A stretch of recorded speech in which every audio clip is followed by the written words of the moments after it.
Right big breaking చూసిన మూడో round ముగిసేసరికి 301 లీడ్లో ఉంది కాంగ్రెస్. మొత్తం 6047 ఓట్ల ఆధిక్యంలో కాంగ్రెస్ ఉంది. ప్రస్తుతానికైతే 3 రౌండ్లు కంప్లీట్ అయ్యి ఇంకా 7 రౌండ్లు ఉన్నాయి. బట్ ఎవరి ధీమా వాళ్ళకే ఉంది. ఇంకా 7 రౌండ్లు ఉన్నాయి కాబట్టి మేము తప్పకుండా గెలుస్తామని అనుకుంటున్నారు బీఆర్ఎస్ అటు బీజేపీ కూడా. సో బీజేపీ ప్రస్తుతం 2167 ఓట్ల ఆధిక్యంలో ఉంది. అట్లీస్ట్ 10,000 అయినా దాటుతుందేమో అని అనుకున్నారు. కానీ అటు బీహార్లో చూసుకుంటే ఎన్డీఏ హవా అసలు విపరీతంగా కొనసాగుతుంది. మ్యాజిక్ ఫిగర్ని కూడా దాటేశారు. 171, ఎంజీబీ వచ్చేసి 68, జేఎస్పీ ఒకటి 2, అదర్స్ చూసుకుంటే 2 ఓట్లు పోలయ్యాయి. ఒక్కసారి కృష్ణాంజనేయులు గారు రాజకీయ విశ్లేషకులు ఆయనతో మాట్లాడదాం. సార్ ఏంటి 3 రౌండ్లు కంప్లీట్ అయ్యాయి, ఇంకా 7 రౌండ్లు అయితే ఉన్నాయి, బట్ మా ధీమా మాకే ఉంది అని అనుకుంటున్నారు. ఒకసారి బీజేపీ గురించి మనం మాట్లాడదాం సార్. అటు బీహార్లో ఎన్డీఏ హవా కొనసాగుతున్నప్పటికీ ఇక్కడ ఎందుకు కనీసం 3,000కు కూడా చేరుకొని పరిస్థితి కనిపిస్తుంది? సెంట్రల్లో బీజేపీకి ఉన్న ఆదరణ స్టేట్లో ఎందుకు కనిపించట్లేదు? 2167 దగ్గర ప్రస్తుతానికి 3 రౌండ్లు అయితే ఆగిపోయింది. బట్ ఒక 10,000 వస్తాయని వాళ్ళు కూడా చాలా ధీమాగా ఉన్నారు. మరి రావచ్చటారా? శ్రీదేవి గారు, మనము బీహార్ ఎన్నికల్ని జూబ్లీ హిల్స్ ఉప ఎన్నికల్ని రెండింటిని పోల్చలేము.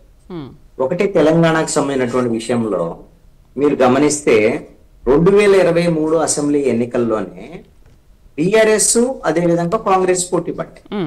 బీఆర్ఎస్ సమీప ప్రత్యర్థిగా ఉంది, బీజేపీ దూరంగా ఉంది.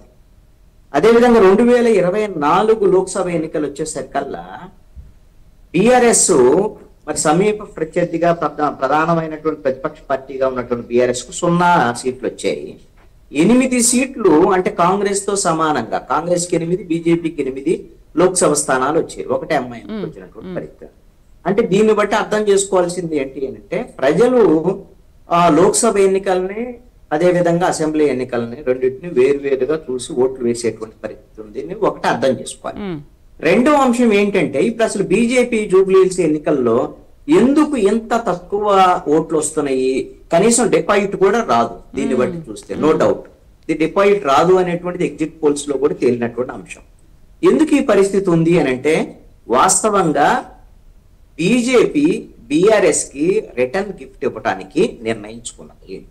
అందుకోసమనే బీజేపీ సీరియస్ గా జూబ్లీ హిల్స్ ఉప ఎన్నికల్లో పోటీకి సంబంధించినటువంటి విషయంలో గట్టిగా నిలబడలేదు. ఏంటి రిటర్న్ గిఫ్ట్? 2024 లోక్సభ ఎన్నికల్లో బీఆర్ఎస్ పూర్తి స్థాయిలో బీజేపీకి సపోర్ట్ చేసింది తెలంగాణ. ఎందుకు అని అంటే ఎందుకు సపోర్ట్ చేసింది? తనకు తాను ఓడించుకొని బీజేపీ గెలవాలని ఎందుకు సహకరించింది అని అంటే ఒక్కసారి ప్రతిపక్షంలోకి వచ్చిన తర్వాత బీఆర్ఎస్ నేతలకి భయం పట్టుకున్నటువంటి పరిస్థితి ఉంది ఆ రోజున. ఎందుకు అని అంటే కాంగ్రెస్ గెలిచింది, మనం కాంగ్రెస్ ప్రభుత్వము గత ప్రభుత్వంలో చేసినటువంటి తప్పులకు సంబంధించిన కేసులు పెట్టే అవకాశం ఉంటుంది, వేధింపులకి గురి చేసే అవకాశం ఉంటుంది. కాబట్టి ఇద్దరు శత్రువులతో మనం ఏగలేము. కాంగ్రెస్ ఎలాగో రాజకీయ ప్రత్యర్థి కాబట్టి బీజేపీతో రహస్య మిత్రులుగా బీజేపీని ఉంచుకుంటే మంచిది అని కేంద్రంలో ఉండేటువంటి బీజేపీతో లోపాయికారి ఒప్పందం చేసుకున్నటువంటి బీఆర్ఎస్ త్యాగం చేసి బీజేపీకి 2024 లోక్సభ ఎన్నికల్లో తెలంగాణలో 8 సీట్లు రావటం వెనక బీఆర్ఎస్ యొక్క త్యాగం ఉంది. ఇప్పుడు అందుకనే బీఆర్ఎస్ బీజేపీని అడిగినటువంటి పరిస్థితి ఏంటి అంటే మేము మా సీట్ ఇది, కొంత సింపతి ఉంది, మాకు గెలవటానికి అవకాశం ఉంది, మీరు ఎలాగో గెలిచేటువంటి పరిస్థితి లేదు కాబట్టి మీరు మాకు సహకరిస్తే మేము కాంగ్రెస్ పైన గెలిస్తే, కాంగ్రెస్ ప్రభుత్వం బాగలేదు, ఏదైతే రేవంత్ రెడ్డి ప్రభుత్వం బాగలేదు, ఈ ప్రభుత్వం ఫెయిల్ అయింది అని అంటే అటు కాంగ్రెస్ కి అది నష్టము, బీఆర్ఎస్ కి బీజేపీకి లాభం. కాబట్టి ఇద్దరికీ లాభమే. కాబట్టి మనకి ఇద్దరం కలిసి ఈ విషయంలో కలిసి ఒక అవగాహనకి వెళ్దాం అనేటువంటి దాని మీద వెళ్ళారు. ఇది రాజకీయ వ్యూహం, తప్పు కూడా ఏం కాదు, తప్పు రైట్లు ఏముండవు రాజకీయాల్లో. కాబట్టి బీజేపీ వ్యూహాత్మకంగా వెనకడుగు వేసి బీఆర్ఎస్ ని ముందుకు నెట్టింది, సపోర్ట్ చేసింది బ్యాక్గ్రౌండ్ నుంచి. దానివల్ల ఇప్పుడు ఇది బీజేపీకి పోయేటువంటి విషయం ఏమీ లేదు. ఇదే రోజున 2 రకాల అనుభవాలను బీజేపీ తీసుకుంటాం. బీఆర్ఎస్ ఏముండదు, ఇక్కడ ఓన్లీ జూబ్లీ హిల్స్ లో ఓడిపోయినందువల్ల బీజేపీకి పోయేటటువంటి అంశం ఏముంటది? ఏముండదు. ఇప్పుడు ఉండేటువంటి పరిస్థితులు ఏం మారు. కానీ కీలకమైనటువంటి బీహార్ రాష్ట్రంలో మరొక్కసారి అధికారంలోకి రావటానికి ఎన్డీఏ ప్రభుత్వము అక్కడ బీజేపీ అధికారంలోకి వస్తున్నటువంటి పరిస్థితి ఉంది. ఇది కేంద్రంలో ఉండేటువంటి ప్రభుత్వానికి కొంత బూస్టప్ ఇచ్చేటువంటి అంశం. మళ్ళీ ఎన్డీఏకే అవకాశం ఇచ్చారు బీహార్ లో కూడా. అంటే కేంద్రంలో ఉండేటువంటి ప్రభుత్వానికి దేశవ్యాప్తంగా మద్దతు పెరుగుతోంది. మొన్న లోక్సభ ఎన్నికల కన్నా కూడా ఎన్డీఏ పరిస్థితి మెరుగవుతున్నటువంటి పరిస్థితి ఉంది, బీజేపీకి సంబంధించినటువంటి పరిస్థితి మెరుగవుతున్నటువంటి పరిస్థితి ఉంది అనేటువంటిది కనపడుతోంది. ఎందుకంటే లోక్సభ ఎన్నికల్లో బీజేపీ నైతికంగా ఓడిపోయింది. వాళ్ళు 2024 లోక్సభ ఎన్నికల్లో బీజేపీకి 350 సీట్లు వస్తాయని, ఎన్డీఏకి 400 సీట్లు పైగా వస్తాయని వాళ్ళు ఆర్భాటంగా ప్రకటించుకున్నారు. తీరా వచ్చేసరికల్లా 272 మ్యాజిక్ ఫిగర్ దగ్గర కూడా బీజేపీ రాలేకపోయింది. 240తో బీజేపీ నైతికంగా ఓడిపోయింది. ఓడిపోయిన తర్వాత ఆంధ్రప్రదేశ్ లో ఉన్నటువంటి తెలుగుదేశము, అదే విధంగా బీహార్ లో ఉన్నటువంటి జేడీయూ, నితీష్ కుమార్ పార్టీ వీళ్ళు సహకరించడంతో వీళ్ళిద్దరు ఆల్రెడీ ఎన్డీఏలో ఉన్నటువంటి మిత్రులే. వీళ్ళ వల్ల నరేంద్ర మోడీ 3వసారి ప్రధానమంత్రి అయ్యారు. మరి ఈ పరిస్థితి నుంచి నైతికంగా ఓడిపోయినటువంటి బీజేపీ ఆ తర్వాత రాష్ట్రాల్లో జరిగినటువంటి ఎన్నికలకు సంబంధించి లేదు బీజేపీ పరిస్థితి అయిపోలేదు, ఎన్డీఏ పరిస్థితి అయిపోలేదు, ఎన్డీఏ బలంగా ఉంది అని చెప్పుకోవటానికి ఈ రాష్ట్రాలు గెలవాల్సినటువంటి పరిస్థితి అనివార్యంగా ఉంది. ఇప్పుడు బీహారు ఎన్నిక అనేటువంటిది బీజేపీకి చాలా అనివార్యమైనటువంటి పరిస్థితి. అందుకని ఆ ప్రయత్నాలు కూడా చేశారు. అక్కడ చేసినటువంటి ప్రయత్నాల్లో అక్కడ ప్రభుత్వం మీద వ్యతిరేకత ఉన్నప్పటికీ కూడా, బీహార్ లో తీవ్రమైనటువంటి వ్యతిరేకత ఉన్నప్పటికీ కూడా ఆల్రెడీ మహిళల్లో వ్యతిరేకత ఉంది అనేటువంటి అంశాన్ని గుర్తించినటువంటి ఎన్డీఏ ప్రభుత్వము ఎప్పుడైతే మహాగఠబంధన్ వాళ్ళు ప్రకటన చేశారు, మేము గెలిస్తే 25,000 రూపాయలు మహిళలకు ఇస్తామని అంటే, వీళ్ళు ఏకంగా వీళ్ళు ప్రభుత్వం ఉంది కాబట్టి 10,000 రూపాయలు వేసేసారు ఆల్రెడీ మహిళల అకౌంట్ లో. ఈ విధంగా ముందస్తు తాయిలాలన్న అధికారం ఉంది కాబట్టి ప్లస్ అయింది అనుకోవచ్చా సార్? ఏమంటారు? ముందుగానే ఇవ్వడం వల్ల అక్కడ ఎన్డీఏకి ప్లస్ అయింది అనుకోవచ్చా? ఖచ్చితంగా అయిందండి. ఎందుకంటే ఆల్రెడీ నితీష్ కుమార్ ప్రభుత్వము, ఎన్డీఏ ప్రభుత్వము ఎన్నో కొన్ని పథకాలు అమలు చేస్తుంది, ఆల్రెడీ 10,000 ఇచ్చేసింది. కాబట్టి ఎన్డీఏ ప్రభుత్వం వైపు అక్కడ మహిళలు మొగ్గు చూపినటువంటి పరిస్థితి కూడా ఖచ్చితంగా ఉంది. ఇప్పుడు వీళ్ళు గెలుస్తారో లేదో తెలియదు, వాళ్ళు 25,000 ఇస్తారో లేదో తెలియదు, గెలిచిన తర్వాత ఏమైందో తెలియదు. వీళ్ళు 10,000 ఇచ్చేశారు కదా, ఇది ప్రభుత్వానికి సంబంధించినటువంటి డబ్బులు ఆయన పనిచేశారు ముందే. ఓటుకు నోటు అంటే ఇదే. ప్రజలు కూడా చాలా ఆలోచిస్తారు కదా సార్ ఈ విషయంలో. అసలు ఎంత ఆలోచించినా ప్రజల యొక్క ఆలోచన ఎలా ఉంటుంది అని అంటే, నాకేం వచ్చింది, నాకు వచ్చినటువంటి లాభం ఏంటి అనేటువంటిది ఫస్ట్. ఆ తర్వాత ఈ రాష్ట్రానికి లాభం ఏంటి, ఈ దేశానికి లాభం ఏంటి, ఇవన్నీ సెకండరీగా ఉన్నాయి ఓటర్ల యొక్క ఆలోచనలకు సంబంధించినటువంటి వ్యవహారం. అందుకనే ఇప్పుడు వాస్తవంగా అక్కడ ఎన్డీఏ ప్రభుత్వానికి, నితీష్ కుమార్ ప్రభుత్వం మీద తీవ్రమైనటువంటి వ్యతిరేకత ఉంది అనేటువంటిది ఎన్నికలకి ఒక 3 నెలలు 6 నెలలకు ముందు ఉన్నటువంటి పరిస్థితులు. ఆ తర్వాత ఎప్పుడైతే సర్ని రంగంలోకి దించారో ఎలక్షన్ కమిషన్ ద్వారాగా అక్కడ జరిగినటువంటి అధికారిక ఓట్ చోరీ అనేటువంటిది కాంగ్రెస్ పార్టీ చేస్తున్నటువంటి ఆరోపణ.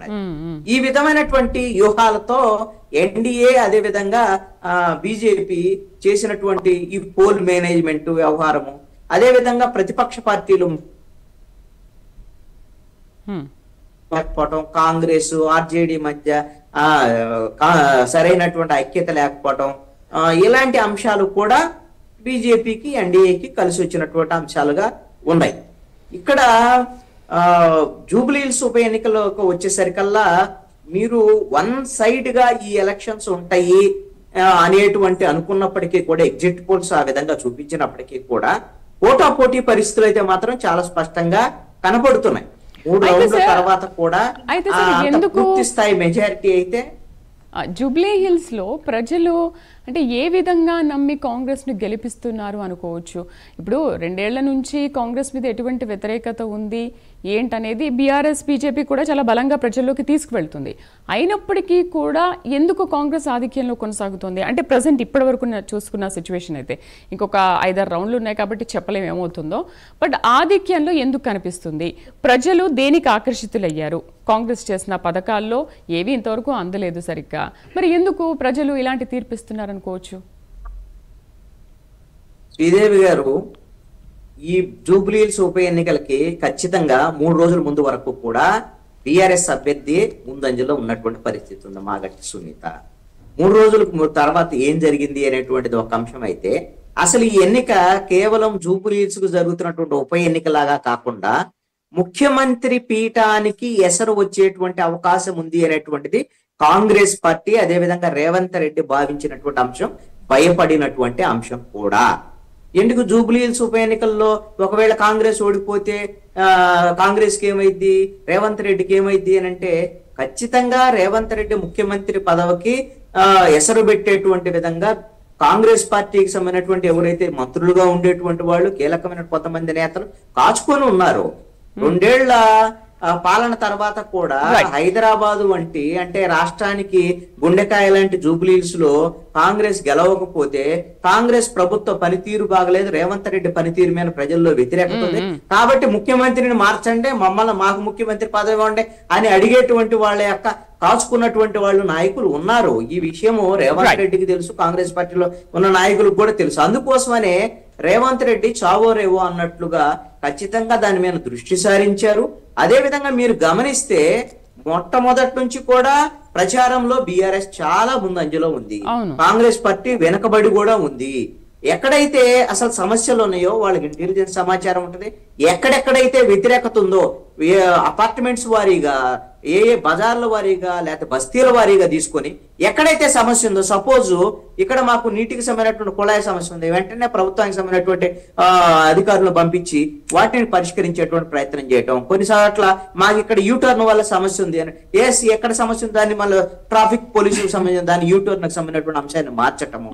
అదే విధంగా ఏ కులాలకు సంబంధించి ప్రధానంగా మీరు గమనిస్తే జూబ్లీహిల్స్ సంబంధించిన 4 లక్షల ఓటర్లలో 1,00,000కు పైగా ఓటర్లు ముస్లిం ఓటర్లు. దానికి సంబంధించిన మొట్టమొదటి తీసుకున్నటువంటి నిర్ణయమే రేవంత్ రెడ్డి ఎప్పుడైతే అజారుద్దీన్ మంత్రి పదవి ఇవ్వటము, మంత్రివర్గంలో తీసుకోవటం అనేటువంటిది ఖచ్చితంగా ముస్లిం ఓటర్లు ఆకర్షించేటువంటి ప్రయత్నంలో భాగమే ఎంఐఎం సహకారం కూడా తీసుకొని అన్ని రకాల ప్రయత్నాలు చేసి బీఆర్ఎస్ ని ఓడించినటువంటి పరిస్థితి. ఇది పోల్ మేనేజ్మెంట్ తప్ప ప్రజలైతే మాత్రం బీఆర్ఎస్ వైపే ఉన్నారని అనుకో.